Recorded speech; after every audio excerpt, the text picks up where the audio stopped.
அனைவருக்கும் மாலை வணக்கம். என் பேர் அருள் டி சங்கர். இந்த படத்தில் இதே எல்வி பிரசாத்தில் ஒரு ஃபிலிம் ஃபெஸ்டிவலுக்கு வந்த அப்புறம் தான் டேரக்டர் எனக்கு டேரக்டர் யாருன்னு தெரியாது. ஃபஸ்ட் டைம் என்னை மீட் பண்ணுறாரு. என் பேர் வந்து சோன்சோ, எனக்கு உங்களை தெரியும், நான் ஒரு கதை ரெடி பண்ணிருக்கேன், அந்த கதையில் நீங்கள் பண்ணுறீங்க, ப்ரொடியூசர் தேடிட்டுருக்கேன், ஃபைனல் பண்ணணுன்னு சொல்கிறாங்கன்னாரு. அப்படி தான் ஃபஸ்ட்டு இங்கே தான் எனக்கு கனெக்ட் ஆச்சு டேரக்டர் சாரோட. இந்த படத்தை நான் மிஸ் பண்ணியிருப்பேன். ஃபஸ்ட்டு வந்த ஏதோ ஒரு ரீசனுக்காக மிஸ் ஆச்சு. திரும்ப நானே கூப்பிட்டு இல்லை சார் நான் கதையை கேட்டுறேன் அப்படின்னு கேட்டுட்டு அப்புறம் உள்ளே வந்தேன். Wonderful role. நான் நினைக்கிற சில ஷேட்ஸ்லாம் வந்து இதில் ரொம்ப முக்கியமான ஒரு ரோல் பண்ணியிருக்கேன். Thank you so much sir. And PR Anand sir எனக்கு ரொம்ப நல்ல பழக்கம். அவர் என்னை வந்து அவரை நல்லா டேக் கேர் பண்ணிட்டார். அண்ட் அஞ்சலி மேம் நிறைய ஹீரோயின்ஸ் பண்ணுறாங்க, பட் இவங்க வந்து ரொம்ப ஒரு போல்டான ஒரு ரோல்லாம் எடுத்து பண்ணுறாங்க, வேறு லெவலில் பர்ஃபார்ம் பண்ணிருக்காங்க. Nice working with ma'am. And நிச்சயமாக படம் பிடிக்கும்னு நான் நம்புகிறேன்.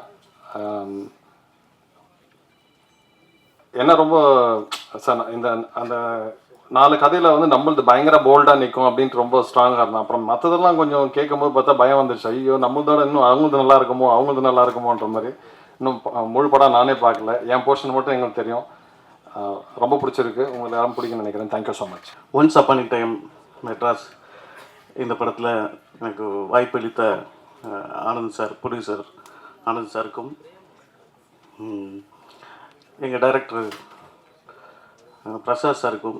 பிரசாத் சார் வந்து நான் அந்த படத்தோட ஸ்டேட்டஸ் வச்சுருந்தேன். அப்போது அந்த ஸ்டேட்டஸ் பார்த்துட்டு விஜய் சேதுபதி அண்ணா, மக்கள் செல்வன் கால் பண்ணி, பரத் சார் ஒரு படம் பண்ணுறாரு, அந்த படம் பண்ணுறியாடா அப்படின்னு கேட்டார். ஆமாண்ணே அப்படிங்க. இந்த டைரக்டர் வந்து ஒரு மாதிரி அம்மன் படத்தில் வில்லனா நடிச்சார் சண்டா, அந்த மாதிரி இருப்பானடா அப்படின்னு கேட்டார்.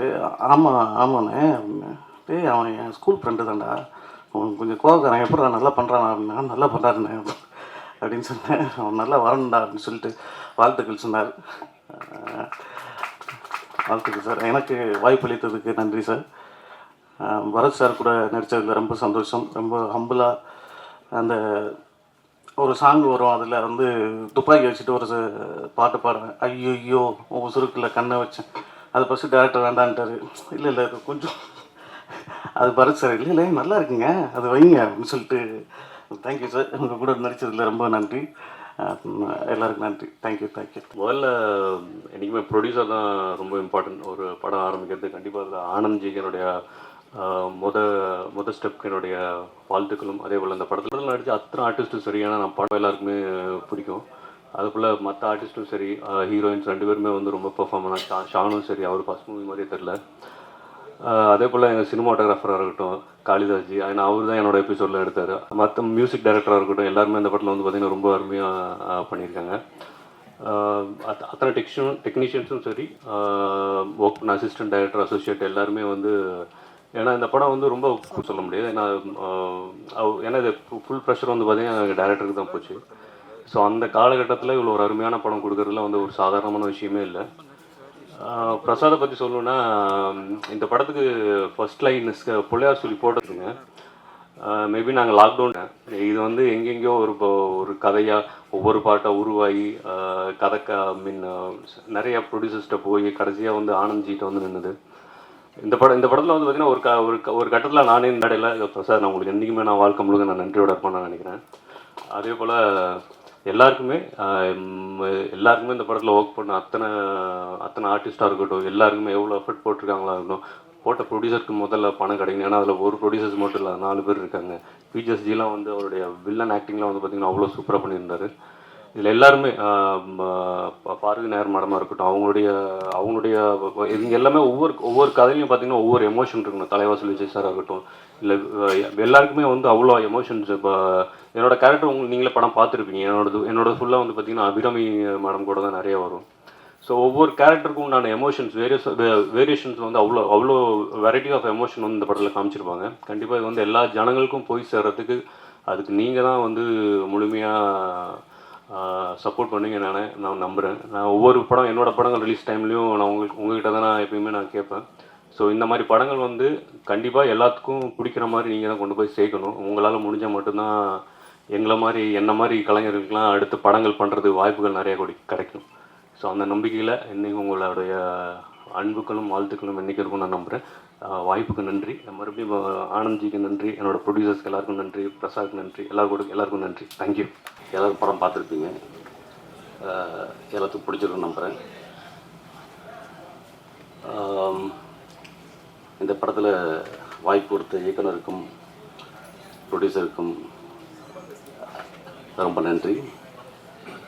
கொடுத்த வாய்ப்பை நல்லபடியாக பயன்படுத்தின்னு நினைக்கிறேன். பார்த்துட்டு உங்களை மேலான கருத்துக்களை சொல்லுங்கள். எல்லாத்துக்கும் வாழ்த்துக்கள். தேங்க்யூ. பத்திரிகை நண்பர் அனைவருக்கும் வணக்கம். நான் ஒரு சின்ன விஷயம், ஏன்னா இந்த படத்துக்கு ஏ சர்டிஃபிகேட் கொடுத்துருக்காங்க, உங்களுக்கே தெரியும். நான் டேரக்டர்கிட்ட அப்பயே சொன்னேன், இந்த படத்தில் ஒரு 10 தலை 100 கையெல்லாம் வெட்டுற மாதிரி காமிச்சா யூஏ கொடுத்துருவாங்க, நீங்கள் இந்த மாதிரி எடுக்காதீங்கன்னு சொன்னேன். இல்லை சார், அப்படி பண்ணணும்னா அதில் ஒரு பெரிய ஹீரோ இருக்கணும், இல்லை பெரிய ப்ரொடக்ஷன் இருக்கணும் அப்படின்னு சொன்னாங்க. ஏன்னா எங்களுக்கெல்லாம் வந்து ரிவைசிங் கமிட்டிக்கு போகிறதுக்கோ இதுக்கு போகிறதுக்கோ எங்களுக்கெல்லாம் இல்லை. ஏன்னா ஒரு சின்ன ப்ரொடக்ஷன் பண்ணுறோம், நீங்கள் பார்த்துருப்பீங்க. இது ஏ சர்டிஃபிகேட்ன்றதுனால மேக்ஸிமம் காமன் ஆடியன்ஸ் உள்ளே ஏறது கொஞ்சம் கஷ்டமாக இருக்கும். அது காமன் ஆடியன்ஸ் உள்ளே ஏறணுன்னா உங்களுடைய ரிவ்யூஸ் தான். எஸ்வி சேகர் சார், நான் சின்ன வயசில் ஒரு சீரியல் பார்க்கும்போது அதில் சொல்லியிருப்பார், நண்பா ஒருத்தர் கேட்பார், ஏ சர்டிஃபிகேட்டுக்கும் யூ சர்டிஃபிகேட் என்ன நம்ம வித்தியாசம்னு கேட்டிருப்பார். யூ சர்டிஃபிகேட் வந்து ஃபேமிலியோடு போய் பார்ப்பாங்க, ஏ சர்டிஃபிகேட் வந்து ஃபேமிலியில் இருக்கவங்க தனித்தனியாக போய் பார்ப்பாங்க அப்படின்னு சொல்லியிருப்பார். அந்த மாதிரி இது வந்து எதுக்காக ஒரு அடல்ட் கண்டென்ட் கொடுத்து, இதில் மோஸ்ட் ஆஃப் த டெலிட்டட் சீன்ஸே பார்த்து 1/2 hour இருக்கும். அதை கட் பண்ண சொல்லிவிட்டு நான் எங்களுக்கு கொடுத்துருக்காங்க, அடல்ட் கண்டென்ட் கொடுத்துருக்காங்க. நீங்கள் படம் பார்த்துருக்கீங்க, அது என்ன ரீசனுக்காக கொடுத்தாங்கன்னு சொல்லிட்டு உங்களுக்கு தெரிஞ்சால் அதுவும் கொஞ்சம் ரிவ்யூவில் சொல்லுங்கள்.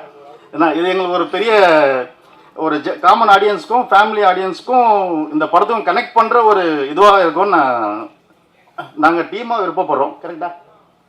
அதனால் உங்ககிட்ட தான் இருக்குது. இது என்ன நீங்கள் கண்டென்ட்டாக சொல்லும்போது இதை கொஞ்சம் சொன்னீங்கன்னா நல்லாயிருக்கும். நன்றி, வணக்கம். ரொம்ப பெரிய முயற்சி இது.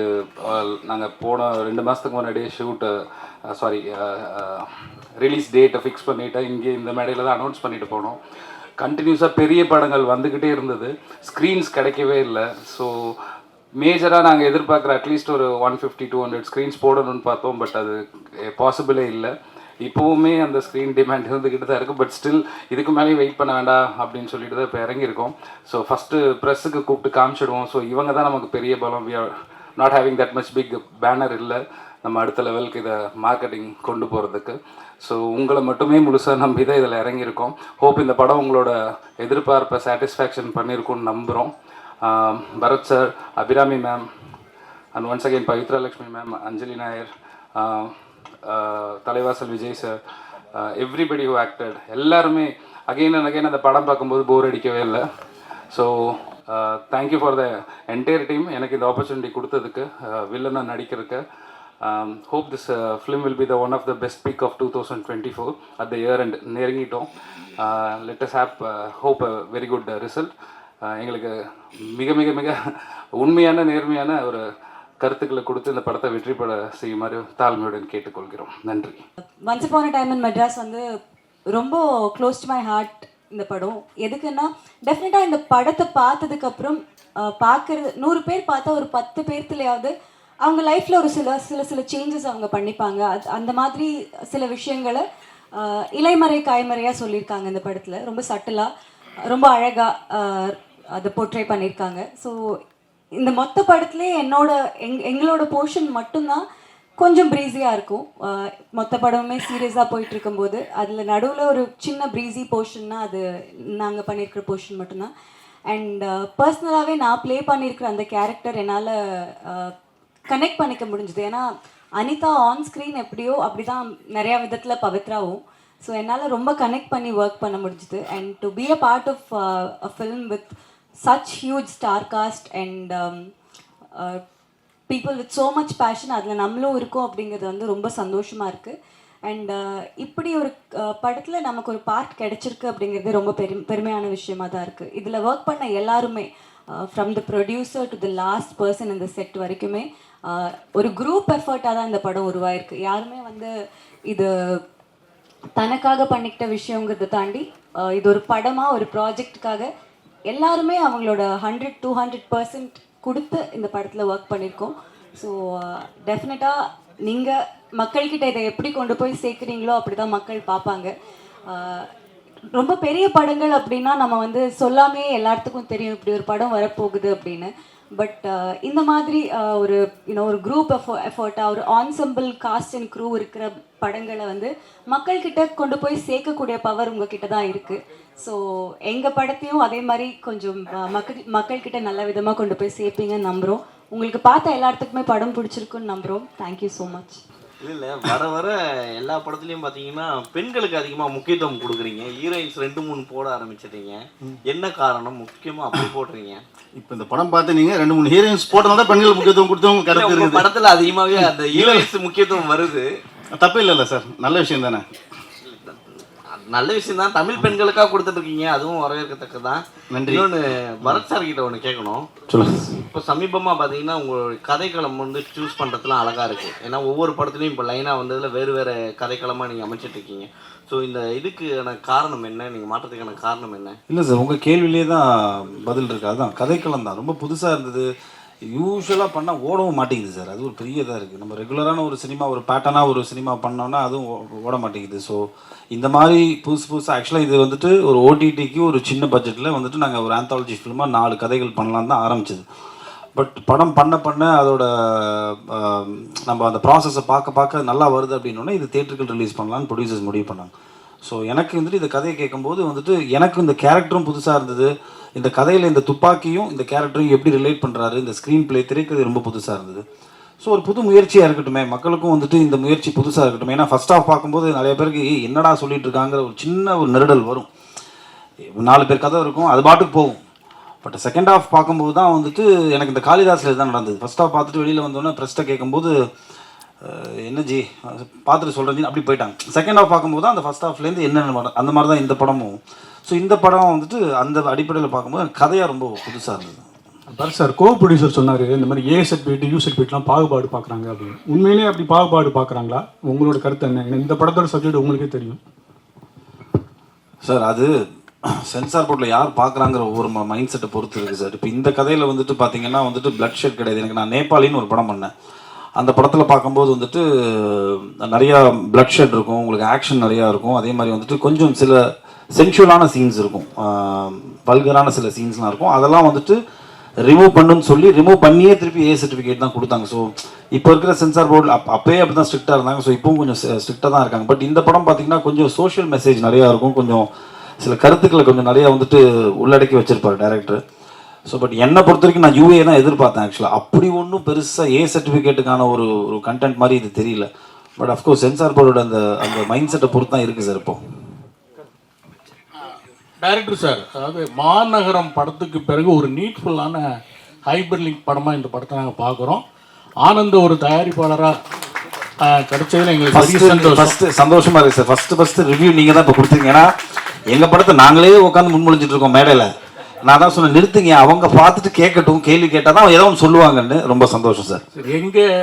எங்ககிட்ட இருந்து ஒரு நல்ல தயாரிப்பாளர் வந்திருக்கிறதுல எங்களுக்கு ரொம்ப சந்தோஷம். அப்புறம் டைரக்டர்கிட்ட ஒரு கேள்வி. இந்த படத்தில் வந்து ஒரு துப்பாக்கி பல கதைகளில் ட்ராவல் ஆகுது. எல்லா கதைகளுக்குமான தீர்வையுமே அந்த துப்பாக்கி தான் தருது. இது வந்து வன்முறையை முன்வைக்கிறது மாதிரி ஆகாதான்? நிச்சயமாக நீ கேள்வியில் நியாயம் இருக்குது. அதுக்கு தான் நான் செகண்ட் பார்ட்டுக்கு ஒரு லீடு வச்சுருக்கேன். ஸோ அந்த செகண்ட் பார்ட்டில் வந்து கண்டிப்பாக அதை வந்து நீங்கள் துப்பாக்கி தீர்வாக இருக்காது அப்படிங்கிறத நம்புகிற மாதிரி ஒரு கதை பண்ணுவேன் கண்டிப்பாக. பரத் சார், சார் முன்னாடிலாம் உங்களை வந்து கான்டாக்ட் பண்ணோன்னா ஒரு கதாசிரியர் வந்து கதை சொல்லணும், ப்ரொடியூசர் வந்து கதை சொல்லி டைரக்டர் கதை சொல்லும்போது எனக்கு ஃபுல் ஃபிச்சாக வந்து என் ஸ்டோரியில் நான் மட்டும்தான் இருக்கணும்னு சொல்லிட்டு ஒரு விஷயம் போயிட்டு இருந்தது. ஆனால் இப்போ வந்து நீங்கள் கதை களம் வந்து டோட்டலாக மாற்றிட்டீங்க. இப்போ வந்து 4 ஸ்டோரியில் நீங்கள் ஒரு சின்ன பார்ட் தான் பண்ணியிருக்கீங்க. இது எப்படி இருக்குது? ஏன்னா இதே மாதிரி ட்ராவல் பண்ணுவீங்களா இல்லை வந்து திருப்பி ஃபுல் ஃபிச்சாக தான் பண்ண போகிறேன்னு சொல்லிட்டு ஒரு விஷயம் நடக்க போதா? இல்லையே சார், அப்படிலாம் கிடையவே கிடையாது சார். அப்படின்னா நான் ஒரு வெயில் பண்ணியிருக்க மாட்டேன், ஒரு கடுகு பண்ணியிருக்க மாட்டேன். ராஜகுமாரன் சார் என் கூட நடித்தார், வெயில் பண்ணியிருக்க மாட்டேன். இல்லைனா வந்துட்டு ஒரு அழகாக இருக்கிற பயமாக இருக்கிறது ஒரு படம், அருண் குமாராக இருந்த டைமில் நான் அவர் கூட பண்ணேன். ஸோ எனக்கு என்னை பொறுத்த வரைக்கும் ஒரு கதையில் நம்மளுக்கு என்ன இருக்குது, அதே மாதிரி இந்த கதையை வந்துட்டு என்னோட போர்ஷனுக்கு நான் ஹீரோ சார். சின்ன பாட்டு கிடையவே கிடையாது. நீங்கள் இதை ஒரு ஒரு பொதுப்படையாக பாருங்க, படமாக பார்க்கும்போது என்னோட போர்ஷனுக்கு நான் ஹீரோ, ஒவ்வொரு போர்ஷனுக்கும் அவங்க வந்துட்டு ஒரு முக்கியத்துவமான ஒரு கதாபாத்திரமாக பாருங்கன்னு தான் சொல்கிறேன். அதான் இது ரெகுலரான ஒரு ஹீரோ ஹீரோயின், ஒரு காமெடியன், ஒரு 4 ஃபைட்டு அந்த மாதிரி பார்க்கணும்னு நினைக்கிறவங்களுக்கு இந்த படம் பிடிக்காது. ஒரு கண்டென்ட் பேஸ்டாக பார்க்கணும், 2 மணி நேரம் வந்துட்டு நம்மளுக்கு ஒரு திரைக்கதை இன்ட்ரெஸ்டிங்கான ஒரு ஃபிலிம் பார்க்கணுன்னா பார்க்கலாம். ஸோ அந்த அடிப்படையில் தான் நான் வந்துட்டு நான் எப்பவுமே அப்படி தான் பண்ணிட்டு இருக்கேன் சார். என்னோட பேட்டர்ன் ஆஃப் ஃபிலிம்ஸ் அப்படி தான் இருந்திருக்கு. ஒரு சில படங்கள் ஆமாம் ஹீரோயிசம் ஃபிலிம்ஸ் பண்ணி ஆகணும் சார், கமர்ஷியலுக்கு நம்ம பண்ணி தான் ஆகணும். ஸோ அப்படி தான் நான் அதை பார்க்குறேன். நான் டைரக்ட் சார், இது ஸ்டார்டிங் ஓப்பனிங்கில் ஒரு இன்சிடென்ட் சொல்லியிருப்பீங்களே, அது ஆக்சுவலாக ஒரிஜினல் நடந்தது தானே? ஆனால் அது கேஸ் இதுவாகிருக்கு. ஆனால் நீங்கள் சொல்கிறது வந்து சினிமாட்டிக்காக நீங்கள் அதுக்கு புல்லட் மட்டும் வெளியில் வந்துருச்சு அப்படின்றத மட்டும் நீங்கள் எடுத்திருக்கீங்கல்ல, அதை மையப்படுத்தி தானே எடுத்திருக்கீங்க? ஆமாம், அதை மையப்படுத்தி தான் எடுத்திருக்கேன். அதில் ரைஃபிள் இருக்கும். இதில் வந்து கதைக்காக நான் என்ன பண்ணேன், 9mm பிஸ்டலாக மாற்றிக்கிட்டேன். சரி, அஞ்சலி நாயர் கூட ஒரு கேரக்டர் ரெடி பண்ணியிருக்கீங்களா? அது அவங்ககிட்ட சொல்லும்போது அவங்க என்ன இது காமிச்சு, உங்ககிட்ட ரியாக்ஷன் ஏதாவது இருந்தது அவங்க பேசும்போது? ஏன்னா கதை அவ்வளோ போல்டாக இருக்கும் அதில். ஏன்னா அவங்க ஒரு ஹஸ்பண்டை தாண்டி இன்னொருத்தவங்க நம்மளை யூஸ் பண்ணுறாங்கன்றது தெரிய வரும்போது ரொம்ப இதுவாக இருக்கும்ல. ஸோ அது அவங்க எப்படி எடுத்துக்கிட்டாங்க நீங்கள் சொல்லும் போது கதையை? உடனே ஒத்துக்கிட்டாங்க கதை சொன்ன உடனே. இதுக்கு முன்னாடி ஒரு 2-3 ஆர்டிஸ்ட் சொன்னேன், அவங்க வந்து கொஞ்சம் பயந்துட்டாங்க, இது வேறு மாதிரி ஏதாவது வந்துடுமோ அப்படின்னு பயந்துட்டாங்க. அப்புறம் அஞ்சலிக்கிட்ட சொல்லும்போது பார்த்திங்கன்னா நான் வந்து வாட்ஸ்அப்பில் தான் சொன்னேன், வீடியோ காலில் தான் சொன்னேன். கதை கேட்டோன்னே கிளைமேக்ஸ் கேட்டோன்னே ஒத்துக்கிட்டாங்க, நான் பண்ணுறேன்னு சொன்னாங்க. அஞ்சலி மேடம், நீங்கள் நெடுநல் வார்டு வந்து அவ்வளோ ஹோம்லியாக நடிச்சிங்க. இது வந்து கதை சொல்ல வேண்டாம், அதிகமாக வன்முறை எடுத்தது நீங்கள் தான். இந்த இதை எப்படி பார்க்குறீங்க? ஆஸ் அன் ஆக்டர் நமக்கு புதுசாக ரோல் பண்ண நிறைய ஆசை இருக்கும். நானே இந்த இண்டஸ்ட்ரி வரும்போது நான் பார்க்குறது சேம் ஸ்டோரி, சேம் ஸ்கிரிப்ட் பண்ணுற மாதிரி எனக்கு தோணிடுச்சு. ஸோ சார் இந்த கதை சொல்லும்போது அஃப்கோர்ஸ் என் மனசில் எனக்கு தோணுச்சு ஆடியன்ஸ் எப்படி பார்ப்பாங்க. பிகாஸ் ஆடியன்ஸ்க்கு நான் இது வரைக்கும் பண்ணுற படம் தே ஹேவ் அன் இமேஜ். அது பாசிட்டிவாக எடுத்துக்கலாம், நெகட்டிவாக எடுத்துக்கலாம். பட் நான் ஆஸ் அன் ஆக்டர் எனக்கு அந்த ஸ்டோரி கன்வின்சிங்காக தோணிடுச்சு. அதுவும் தாண்டி டிரெக்டர் கிட்டே I had trust like he will take it properly. So I think actually நீங்கள் தான் என்கிட்ட சொல்லணும் உங்களுக்கு எப்படி பிடிச்சிருக்கா? தேங்க்யூ. டேரக்டர் சார், படத்தில் வந்து ஒரு பார்ட் வந்து ஜாதி சம்மந்தமாக ஒரு விஷயம் வச்சுருக்கீங்க. எப்போவுமே வந்து ஜாதியை பற்றி பேசினாவே நான் என்னென்னா ஒரு லெவலில் வந்து கொஞ்சம் ஏற்றி சொல்லுவாங்க. ஆனால் நீங்கள் சட்டெல்லாம் சொல்லியிருக்கீங்க. ஆனால் வந்து அந்த ஜாதி பெருமையை காட்டுறதுக்காக ஒருத்தர் சொல்கிற போது இந்த இடத்துல அந்த சோஷியல் இஷ்யூஸ் இங்கே நிறைய இருக்குது, சரிங்களா? அது ஏதாவது ஒன்று வந்து பாதிக்குமா? இல்லை புரியல, உங்களுக்கு கேள்வி எனக்கு புரியல, சாரி. என்னென்னா இப்போ வந்து ஜாதி பெருமை பேசுகிறவங்க தான் வந்து கீழ்மட்ட ஜாதியை வந்து கொல்றாங்கன்னு சொல்லிட்டு ஒரு விஷயம் வச்சுருக்கீங்க. ஸோ அது வந்து இந்த கொல்றதுனால இப்போ இருக்கிற சுச்சுவேஷனுக்கு, ஏன்னா இப்போ இருக்கிற வந்து ஜாதி நீங்கள் கூட பார்த்துருப்பீங்க, மலம் கலந்த விஷயம்லாம் நடந்திருக்கு. ஸோ இந்த விஷயம் வந்து இந்த படத்துக்கு பாதிக்குமா? கண்டிப்பாக பாதிக்காதுங்க, நான் அப்படி ஒன்றும் சொல்லி அதில் இல்லை. ஏன்னா ஜாதி பெருமையை பேசுகிறவங்க தான் வந்து ஜாதி கீழே இருக்கிறவங்க வந்து கொல்றாங்க, சரிங்களா? ஏன்னா அவங்க எதிர்க்கவே முடியாத லெவலில் வந்து கீழ் ஜாதி ஆளுங்க இருக்காங்களா? இல்லை அப்படிலாம் இங்கே யாருமே இல்லை. இப்போ இந்த கதைக்கு அது தேவைப்பட்டுச்சு அப்படின்றதுனால தான் அதை வச்சேனே தவிர அப்படி யாரும் இல்லை. இங்கே ஓரளவுக்கு எல்லாமே படிக்க ஆரம்பிச்சிட்டாங்க. எல்லாமே ஓரளவுக்கு சென்னையை பொறுத்த வரைக்கும் அந்த பாகுபாடு கொஞ்சம் ஓரளவுக்கு கம்மியாக தான் இருக்குது. ஸோ இந்த சென்னையில் நான் சென்னையில் பிறந்து வளர்ந்தேன், அதனால் அப்படின்னு நினைக்கிறேன். சார், இந்த கதைகளே வந்து அபிராமியோட கதை தான் எனக்கு ரொம்ப பிடிச்சிருந்தது. காரணம் என்னென்னா துப்புரவு தொழிலாளனால அவ்வளோ போதிய அறிவு இல்லாதவங்க, படிப்பு இல்லாதவங்கன்னு அப்படியான ஒரு சித்திரம் இருக்கும்போது ஒரு பையனை கூட திருநங்கையாக மனப்பூர்வமாக ஏற்றுக்கிற ஒரு தாயாக ஒரு புதிய விஷயமா சொல்லியிருந்தீங்க. அது மட்டும் இல்லாமல் திருநங்கைக்கும் அவருடைய உடம்பு வந்து சுத்தமாக இருக்கணும்னு விரும்புகிறாங்க. குடும்பம் சொன்னால் அவங்களுக்குமே கர்ப்பம் இருக்குது அப்படிங்கிற ரீதியில் ரொம்ப புதிய விஷயம் சொல்லியிருக்கீங்க. இந்த நபர்களை நீங்கள் யாராவது சந்திச்சிருக்கீங்களா, இல்லை முழுக்க இது உங்களுடைய கற்பனையா? இல்லை கற்பனையாக இருக்குது, நம்ம படிக்கிறோம் இல்லைங்களா? ஸோ இதை சார்ந்த சில புத்தகங்கள் படிக்கும்போது அதன் வர தாக்கம் தான் எனக்கு. நிறைய இந்த திருநங்கைகள் நம்ம பார்க்கும்போது பார்த்திங்கன்னா ரோட்டில் பிச்சை எடுக்கிற மாதிரியும் பாலியல் தொழில் பண்ணுற மாதிரியும் பார்த்துட்டே இருக்கும். ஸோ அவங்களுக்கு இதை விட நிறைய படிக்கிறவங்க இருக்காங்க, ரைட்டர்ஸாக நிறைய பேர் இருக்காங்க. ஸோ அவங்களாம் நான் நிறைய மீட் பண்ணியிருக்கேன், அவங்களாம் பேசியிருக்கேன், பழகியிருக்கேன். ஸோ அந்த தாட் நமக்குள்ளே இருந்துகிட்டே இருக்கும். ஸோ வேறு மாதிரி எதாவது காட்டலாமே அப்படின்றதுக்காக தான் அவங்க வந்து எப்படி மாறுறாங்க அந்த பக்கமே நான் போகல.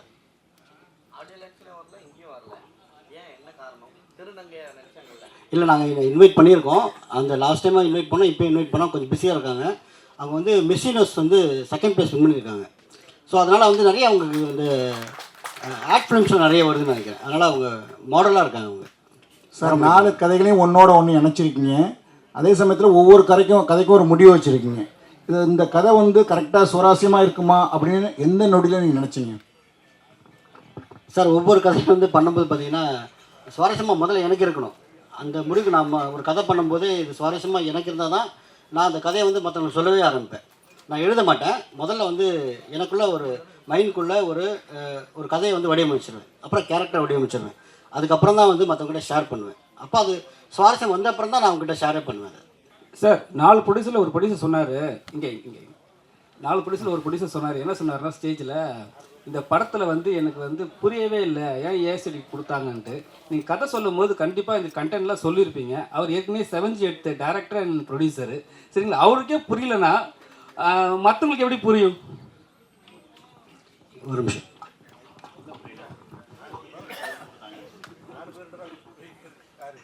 இல்லை புரியலன்னு சொல்ல, இது அந்தளவுக்கு வன்முறையான கதையும் இல்லை.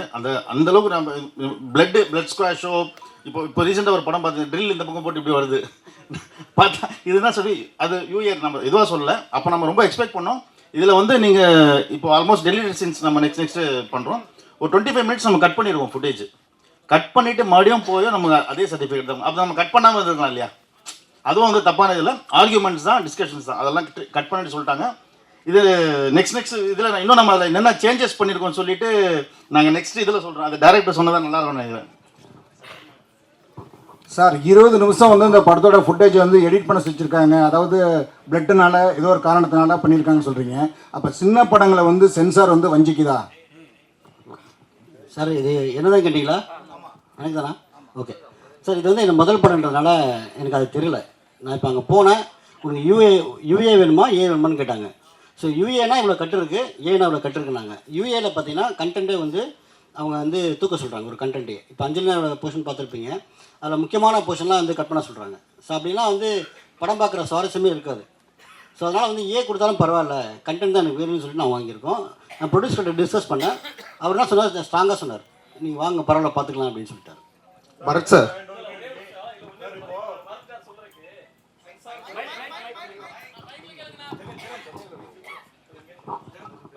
இல்லை அவர் சொல்ல மறந்துட்டாரு. என்னன்னா சென்சாரில் வந்து முக்கியமான சில போர்ஷன் கதையிலே வேற மாதிரிலாம் விஷயங்கள் இருக்குன்னு சொல்லி எடுக்க சொன்னாங்க. அப்புறம் பரத் சார் இவங்க 3 பேர் காரில் ட்ராவல் பண்ணும்போது சமூக நீதி சார்ந்து நிறைய டைலாக்ஸ் வச்சுருந்தோம். அதாவது 3 மதத்துக்காரங்க அந்த காரில் பயணிப்பாங்க. 3 பேரும் அவங்கவுங்க பாயிண்ட் ஆஃப் வியூவில் அவங்கவுங்க இதை பற்றி பேசுவாங்க. அந்த விஷயத்த டோட்டலாகவே எடுக்க சொன்னாங்க. அப்புறம் வந்து அந்த கண்டென்ட்டை தூக்க சொல்லிட்டு அவர் இயக்குனர் என்கிட்ட சொன்னது ஞாபகம் இருக்குது. நான் வந்து இங்கே ஒரு ஹோட்டலில் ஒரு ப்ரொமோஷனில் இருக்கும்போது வந்தார், வந்து இந்த மாதிரி இந்த டைலாக்லாம் சேஞ்ச் பண்ணணும் சென்சாரில் சொல்கிறாங்க அப்படின்னு சொன்னார். அப்போ நான் கேட்டேன், நீங்கள் வந்து அவங்ககிட்ட ஃபைட் பண்ணலாமே, நீங்கள் அவங்ககிட்ட பேசலாம், நம்ம உங்களுக்கு ரைட்ஸ் இருக்கே அப்படின்னு கேட்டேன். அதுக்கு அவர் சொன்ன பதில் தான் நாங்கள் பதிவு பண்ண நினைக்கிறேன். என்ன சொன்னார்னா, அவங்க டிஸ்கஷனுக்கு வரல, ஆர்டர் போடுறாங்க. அவங்க தொழில வந்து டிஸ்கஷனே இல்லை, சமூக நீதி அதெல்லாம் விடுங்க, மதம் சார்ந்த அதெல்லாம் விடுங்க, இதை பண்ணுங்க தூக்குங்க அப்படின்னா அது கொடுக்குற எல்லாம் அந்த டிஸ்கஷன் முடிக்க அவங்க வரல அப்படின்னு சொன்னார். இப்போ ஒருவேளை இவர் வந்து ஒரு லோகேஷ் கனகராஜ் மாதிரி ஒரு பெரிய பெரிய நிறுவனத்தில் படம் என்ற ஒரு இயக்குனராக இருந்தால் அந்த டிஸ்கஷன் மேபி நடந்திருக்கலாம். அவர் எளிய இயக்குனர், எளிய நிறுவனம்ங்கிறதுனால அந்த டிஸ்கஷனுக்கு சென்சார் வரலன்னு நினைக்கிறேன். நான் என்ன சொல்கிறேன்னா, அதாவது டிஸ்கஷனுக்கு 2 பேரும் பேசணும். ஒருத்தங்க பேசி ஒருத்தங்க கேட்கறது டிஸ்கஷன் ஆயிருக்காது, அது சென்சாரில் நடக்கு. அது மாறணுங்கிறது இந்த இடத்துல என்னுடைய தாழ்மையான வேண்டுகோள். நன்றி. பரத் சார், சென்சார் வந்து சமூக நீதிக்கு எதிராக இருக்குதா? சார் அதான் சொன்னேனே, இது வந்து எனக்கு முதல் படம்ன்றதுனால அவங்க எப்படி என்கிட்ட நடந்துக்கிட்டாங்க, இப்படி தான் நடந்துப்பாங்களான்றது எனக்கு தெரியல. இதான் ஃபஸ்ட்டு படம்ன்றதுனால. ஸோ அடுத்த படத்தில் இந்த மாதிரி கொஞ்சம் தெளிவாக இருப்பேன். தெளிவான சில கேள்வி கேட்க முடியும் உங்களை. பரத் சார், உங்கள்கிட்ட ஒரு கேள்வி. நீங்கள் வந்து நிறைய நெகட்டிவ் ரோல் பண்ணியிருக்கீங்க, பட் அதுக்கு ஒரு ரீசன் இருக்கும். மேபி ஹீரோயின்காக ஏதாச்சும் ஒரு விஷயம் ரிவெஞ்ச் எடுக்கிற மாதிரி ஒரு சப்ஜெக்டாக இருக்கும். பட் இப்போ உள்ள உங்கள் கூட நடித்த சக நடிகர்கள் வந்து ஹீரோவாக இருந்தவங்க எல்லாருமே இப்போ மெயினாக முழுக்க நெகட்டிவ் வில்லனாகவே பண்ணுறதுக்கு இன்ட்ரெஸ்ட் காட்டுறாங்க. இன்கேஸ் ஃப்யூச்சரில் நீங்கள் அந்த மாதிரி பண்ணுறதுக்கு ஐடியா இருக்கா? கண்டிப்பாக பண்ணுவேன் சார் நான். பட் அந்த மொத்தம் நெகட்டிவ் கதாபாத்திரம் என் மேலே இருக்கணும். அந்த பிரிஞ்சுலாம் இருக்கக்கூடாது. இப்போது அருண் விஜய் பண்ணார்ல அஜித் சார் படத்தில், ஸோ அந்த மாதிரி இருந்துச்சுன்னா, நல்ல டேரக்டர் இருந்துச்சுன்னா நம்மளுக்கு நம்ம பண்ணுற ஒரு எஃபர்ட், நம்ம போடுற அந்த இன்வெஸ்ட்மெண்ட் வந்து யூஸ்ஃபுல்லாக போய் சேரும். இல்லைனா சும்மா ஏனோ தானோன்னு பண்ணுறது வேஸ்ட். கண்டிப்பாக பண்ணுவேன் சார். ஏன்னா இன்ஃபேக்ட் ஏதோ ஒரு இன்டர்வியூவில் கூட ஒரு விஜய் சேதுபதி கூட சொல்லியிருப்பார், நெகட்டிவாக பண்ணுறது தான் இன்னும் ஆக்சுவலாக மீட்டர் அதிகம், இன்னும் நிறையா பெர்ஃபார்ம் பண்ணலாம், இன்னும் எக்ஸ்ட்ராவாக வந்து நம்மளால் வந்துட்டு ஒரு ஸ்டெப் போய் பெர்ஃபார்ம் பண்ண முடியும். ஸோ கண்டிப்பாக நான் பண்ணுவேன். இந்த படத்துக்கு டைலாக் ரைட்டர் வந்து ஜெகன் கவிராஜ். இல்லை இப்போ வந்து பார்த்தீங்கன்னா தமிழ் இண்டஸ்ட்ரியில் மூவிலாம் சரியில்லை அப்படின்னு மற்ற இண்டஸ்ட்ரி சொல்லிட்டு இருந்தாங்க. இப்போ ஒரு 2 வீக்ஸாக பார்த்தீங்கன்னா சின்ன படங்கள் வந்து டைலாகும் சரி படமும் சரி எல்லாருமே உட்கார வச்சு ஒரு கதைக்களமாக காட்டிட்டு இருக்கீங்க. அதில் முக்கியமாக அபிராமி தான் அவர் சொன்ன மாதிரி. அதில் அவங்க அந்த துப்பாக்கி எடுக்கிற லாஸ்ட் சீனில் ஒரு டைலாக் சொல்லியிருப்பாங்க, அது கரெக்டாக அந்த இடம் பொருந்திருந்தது. எப்படி சூஸ் பண்ணீங்கன்னு தெரியல. இல்லை அது வந்து நாங்கள் டிஸ்கஸ் பண்ணோம், முதல்ல டிஸ்கஸ் பண்ணிட்டு இது அதிகமாக வந்து நான் இவர்கிட்ட ஜெகன் கிட்ட தான் நிறைய டிஸ்கஸ் பண்ணுவேன். ஸோ அப்போது வந்து பிளான் பண்ணாமல் இப்படி பண்ணலாமான்னு கேட்டேன். ஸோ உடனே அதுக்கேற்ற மாதிரி ஒரு டைலாக் அவர் தான் சொன்னார் அந்த இடத்துல. ஸோ அது பொருத்தமாக இருந்துச்சு கதைக்கு. சார் ஒரு கேள்வி, அது இந்த சர்டிஃபிகேட் சென்சார் சர்டிஃபிகேட் படிச்சுதான் இப்போது ஏ சர்டிஃபிகேட் கொடுத்தாங்க, நீங்கள் பேசாமல் வந்துட்டுங்கன்னு சொன்னீங்க.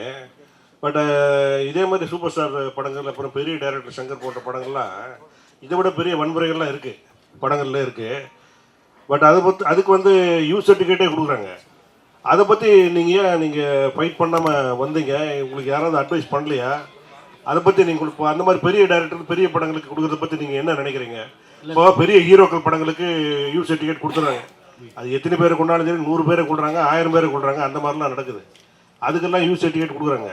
பட் இதில் வந்து அவ்வளோ பெரிய வன்முறையெல்லாம் ஒன்றும் இருந்த மாதிரிலாம் தெரில. துப்பாக்கி சூடு மட்டும் தான் தெரியுது, வேறு ஒன்றும் தெரில. ஒவ்வொரு படத்தில் 1000 துப்பாக்கி, பலாயிரம் துப்பாக்கி, பீரங்கெல்லாம் கொண்டு வந்து சுடுறாங்க. ஆனால் இந்த படத்தில் அந்த மாதிரிலாம் ஒன்றும் இல்லை. ஆனால் இதுக்கு யூ சர்டிஃபிகேட் கொடுக்காததுக்கு நீங்கள் என்ன மாதிரி ஃபீல் பண்ணீங்க? உங்கள் படக்குழுவோட எண்ணம் என்ன அப்படின்னு சொல்லிட்டு கொஞ்சம். சார் இது வந்து என்னென்னா, இந்த கதை இப்போ ஏற்கனவே சொன்னதான் எனக்கு வந்து என்னென்னா, இப்போ நீங்கள் கண்டென்ட் ரொம்ப ஸ்ட்ராங்காக இருந்ததுனால நான் இந்த ஏயூலாம் பற்றி கவலைப்படல ஃபஸ்ட்டு. இன்னொன்று வந்து இது வந்து பார்த்திங்கன்னா குழந்தைங்க பார்க்குற படமே இல்லை, இது ஒரு மெச்சூர்டு ஆடியன்ஸ் பார்க்குற படம் தான். அது இதுவே கிடச்சிருந்தா சந்தோஷப்பட்டிருப்பேன். இல்லை சார், அதை பற்றி எனக்கு என்ன சார் தெரியும், நான் இப்போ தானே வந்திருக்கேன் ஃபீல்டுக்கு. சார் கேட்டு சார் அந்த டிஸ்கஷன் வரல, அவங்க இப்போ அந்த டிஸ்கஷனுக்கு அவங்க வரல. சார் ஆல்ரெடி கேட்ட கொஷினோட ஒரு கண்டினியூஷன் தான் இது. நீங்கள் துப்பாக்கி வச்சு இது எல்லாத்துக்குமே தீர்வுன்ற மாதிரி சொல்லியிருக்கீங்க. பட் இந்த கதையை டிசைன் பண்ணும்போது நீங்கள் வேறு ஒரு மல்டிபிள் ஒரு கிளைமேக்ஸும் யோசிச்சுருப்பீங்க இல்லையா? ஸோ அப்படி இருந்ததுன்னா இது நீங்கள் என்னவா யோசிச்சுருந்துருப்பீங்க? இந்த துப்பாக்கின்னு ஒன்று இல்லாமல் இது எல்லா பிரச்சனைக்கும் என்ன தீர்வாக, ஆல்டர்னேட்டிவாக என்ன கிளைமேக்ஸ் யோசிச்சிங்க? தெரியல, எனக்கு அந்த மாதிரி ஐடியாவே இல்லை. இப்போ நீங்கள்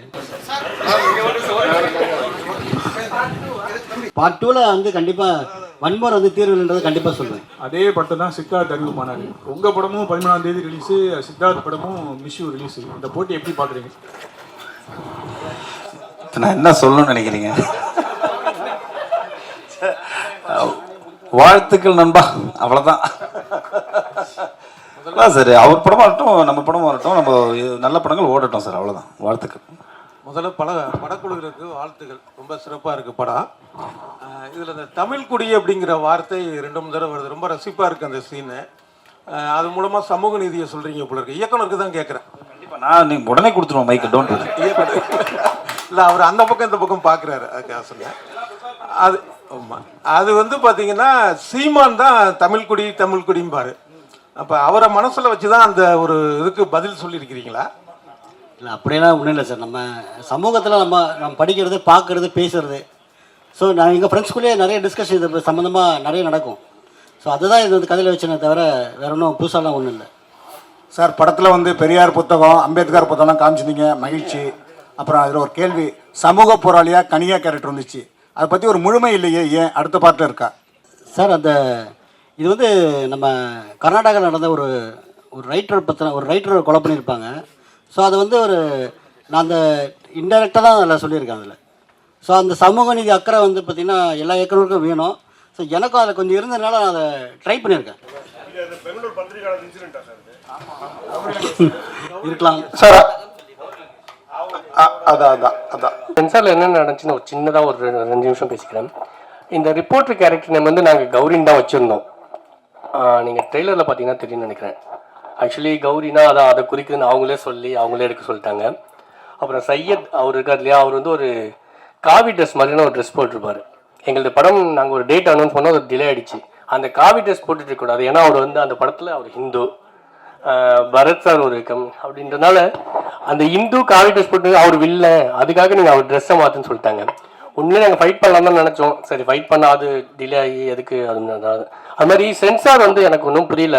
சென்சார் வந்து எனக்கு சினிமாவே பார்க்க மாட்டாங்க. ஆனால் பெரிய படங்களுக்குலாம் அப்படி எதுவும் பார்க்கறது இல்லை. ஆனால் சின்ன படங்களுக்கு மட்டும் நிறைய விஷயங்கள் சினிமாவை பார்க்க மாட்டாங்க. அது என்னன்னு தெரில. எங்கள் படத்துக்கும் அப்படி நிறைய பண்ணியிருக்காங்க. இனிமேலாச்சும் சென்சார் போர்டு வந்து சினிமாவை பார்க்கணும். நிறைய படங்கள்ல முஸ்லீம்ஸில் கேரளா ஸ்டோரியா சம்திங் அதெல்லாம் பார்த்தீங்கன்னா அங்கே முஸ்லீமை தப்பாக காமிச்சிருப்பாங்க. அப்போ அதுக்கு எதுவுமே சொல்லலை. ஆனால் இங்கே ஒரு இந்து தப்பாக காமிச்சிட்டாங்கன்ற மாதிரி சொல்லி அவர் ட்ரெஸ்ஸை மாற்றலாம் சொல்லிட்டாங்க. அவர் படம் ஃபுல்லாக வேற ஒரு ட்ரெஸ் போட்டுருந்தார். நாங்கள் வந்து அப்புறம் சிஜி பண்ணி அவர் ட்ரெஸ்ஸை மாற்றினோம். அவர் நாமம் போட்டிருந்தாரு, அந்த நாமத்தை தூக்க சொல்லிட்டாங்க. இது என்னன்னு எனக்கு புரியவே இல்லை. மறுபடியும் சொல்கிறேன், சென்சார் போர்டு வந்து சினிமாவை பாருங்கள். தேங்க்யூ.